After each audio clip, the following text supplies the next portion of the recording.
about the fact that there are a lot of people wearing blue, wearing gold, the colors of the Ukrainian flag, and you're seeing Republicans on the GOP side of the aisle holding Ukrainian flags. So there already is, even before we hear the president in what the White House hopes will be a unifying moment, not just for America, but for Vladimir Putin to see, and people around the world to see. You're already seeing this influence of it. So there's Linda Thomas Greenfield. She is the U.S. ambassador to the United Nations, somebody whose face you may have seen a lot more in the last 2 or 3 weeks. Dana, you just interviewed her on Sunday on State of the Union.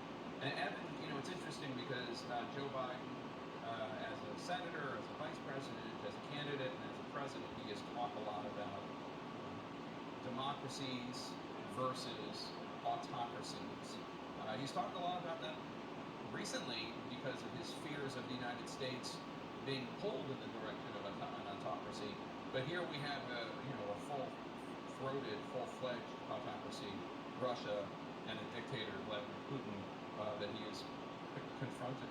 It is. I mean, it's an extraordinarily vivid demonstration of something that I think until now has been a bit abstract for people. They understand this is sort of hovering over geopolitics, but here we have in the most dramatic and brutal fashion a demonstration of this contest of ideas, this contest of systems, which really goes back not just the last 2 years, but really all the way back to 2014 when Vladimir Putin invaded Ukraine at the time. And interestingly enough, if we go back, what Biden was saying then was that what happens to Ukraine is going to set the tone for what happens in Europe in the future.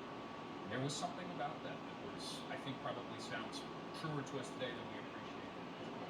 Jake, he was concerned about the march potentially of authoritarianism in the U.S., but he was also saying in his inaugural speech and also in his first address to Congress last year that he was worried that a divided America would lose the war in a battle between democracy and autocracy. And he's giving a speech to try to unite the country around its values, around him in a moment of war.